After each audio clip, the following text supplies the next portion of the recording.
नमस्कार दोस्तों, स्वागत है आपका हमारे चैनल में। मेरा नाम है आज के इस वीडियो में बात करने वाले हैं बिहार कृषि इनपुट अनुदान के बारे में।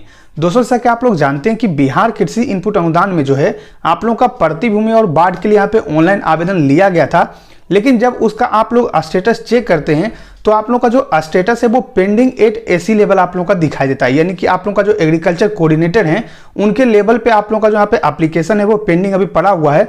अभी तक जो है उस लेवल से आप लोग का एप्लीकेशन एक्सेप्ट नहीं हुआ है। तो उस लेवल से आप लोग का एप्लीकेशन एक्सेप्ट करवाने के लिए आप लोग को जो यहाँ पे वेरिफिकेशन होता है, जो आप लोग का सत्यापन होता है, वो आप लोग को वहाँ पे करवाना होता है।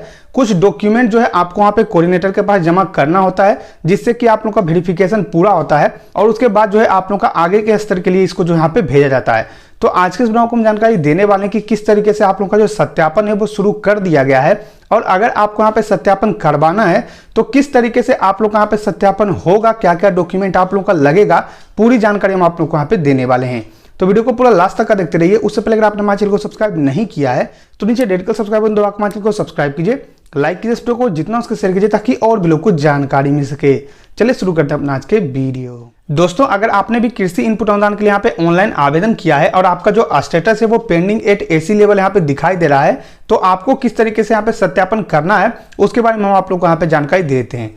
दोस्तों यहाँ पे पेंडिंग एट एसी लेवल का मतलब ये होता है दोस्तों कि आप लोगों के जो कोऑर्डिनेटर होते हैं, एग्रीकल्चर कोऑर्डिनेटर जो होते हैं, उनके स्तर पे अभी जो है आप लोग का एप्लीकेशन पड़ा हुआ है, उनके स्तर से आप लोग का जो आवेदन है उसको यहाँ पे एक्सेप्ट नहीं किया गया है। अब उनके स्तर से आप लोगों को आवेदन एक्सेप्ट करवाने के लिए कुछ प्रोसेस आप लोगों को करना होता है। आप लोगों का जो वेरिफिकेशन है वो आप लोगों को करवाना होता है। तो वेरिफिकेशन में आप लोगों को कुछ भी नहीं करना है। आपको करना क्या है, आपका जो एग्रीकल्चर कोऑर्डिनेटर है आपको उनसे मिलना है, या फिर जो आप लोगों के किसान सलाहकार होते हैं, दोनों में से किसी से भी आप लोगों को मिल लेना है। मिलने के बाद आपको उनको बोलना है कि हमारा जो यहाँ पे कृषि इनपुट अनुदान है उसका यहाँ पे वेरिफिकेशन करवाना है, उसका सत्यापन करवाना है। तो वो आपसे जो है कुछ डॉक्यूमेंट मांगेंगे, वो डॉक्यूमेंट आप लोग को देना होगा। डॉक्यूमेंट के साथ साथ जो है वो आप लोग को यहाँ पे फोटो भी लेंगे, और उस फोटो के लेने के बाद आप लोग का जो यहाँ पे वेरिफिकेशन है वो यहाँ पे जो है कर दिया जाएगा। अब डॉक्यूमेंट में सबसे पहले आप लोगों को क्या क्या लगाना है वो हम आप लोगों को यहाँ पे बता देते हैं। तो डॉक्यूमेंट में आप लोगों को कुछ भी यहाँ पे नहीं लगाना होता है, सिर्फ आप लोगों का जो यहाँ पे आवेदन किया है उसका यहाँ पे एक प्रिंट लगाना होता है। साथ में आप लोगों का जो यहाँ पे जमीन का रसीद होता है, या फिर जो आपने एलपीसी लगाया है उसको यहाँ पे आप लोगों को देना होता है। यहाँ पे आप लोगों को ओरिजिनल एलपीसी नहीं देना होता है, आप लोगों का जो फोटो कॉपी होता है वो आप लोगों को देना होता है। साथ में दोस्तों कभी कभी ऐसा होता है कि कुछ जगहों पे जो है आप लोगों का आधार कार्ड और यहाँ पे आप लोग का जो बैंक पासबुक है उसका भी फोटोकॉपी यहाँ पे जो है मांगा जाता है। तो ये सारा डॉक्यूमेंट जो है आप लोगों को देना है। आपको एक बार पूछ लेना है कि क्या क्या डॉक्यूमेंट लगेगा। ज्यादातर जगहों पे आप लोगों का जो यहाँ पे रसीद है या फिर एलपीसी जो होता है, दोनों में से कोई भी चीज आप लोगों को देना होता है, और आपने जो आवेदन किया है उसका प्रिंट आप लोगों को यहाँ पे देना होता है, और आप लोगों का जो वेरिफिकेशन है उसको कर दिया जाता है। अभी फिलहाल कुछ जगहों पे ऐसा हो रहा है दोस्तों कि आप लोग का जो खेत है वहां पर जाकर जो है फोटो नहीं लिया जा रहा है। आप लोग का जो यहाँ पे वेरिफिकेशन है उसमें सिर्फ आप लोगों को डॉक्यूमेंट जमा करना होता है, और उसके बाद आप लोग का जो वेरिफिकेशन है वो आप लोगों को कोऑर्डिनेटर के द्वारा यहाँ पे कर दिया जाता है। और जैसे ही आप ये प्रोसेस करते हैं और कोऑर्डिनेटर आपका यहाँ पे वेरिफिकेशन एक्सेप्ट करते हैं,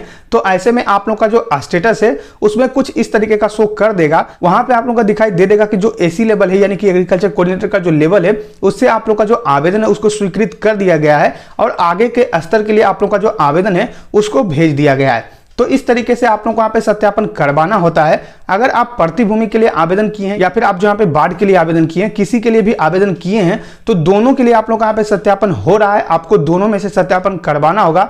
अगर आप सत्यापन नहीं करवाते हैं तो ऐसे में तो आप लोग के जो एग्रीकल्चर कोऑर्डिनेटर होते हैं वो आप लोग का जो आवेदन है उसको रद्द कर सकते हैं, और आपका जो एप्लीकेशन है उसको यहाँ पे रद्द कर दिया जाएगा।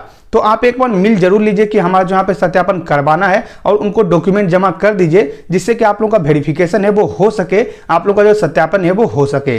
तो इस तरीके से आप लोगों को कृषि इनपुट अनुदान का सत्यापन करवाना है। पूरा प्रोसेस मैंने आप लोग को बता दिया है। आप लोगों को क्या क्या डॉक्यूमेंट लगाना है वो भी मैंने आप लोग को बता दिया है। आशा करते हैं कि आपको वीडियो पसंद आएगा। अगर ये वीडियो पसंद आए तो लाइक कीजिए इस वीडियो को, सब्सक्राइब कीजिए हमारे चैनल को, साथ ही शेयर कीजिए इस वीडियो को ताकि और भी लोग को जानकारी मिल सके। मिलते हैं नेक्स्ट वीडियो, तक के लिए धन्यवाद।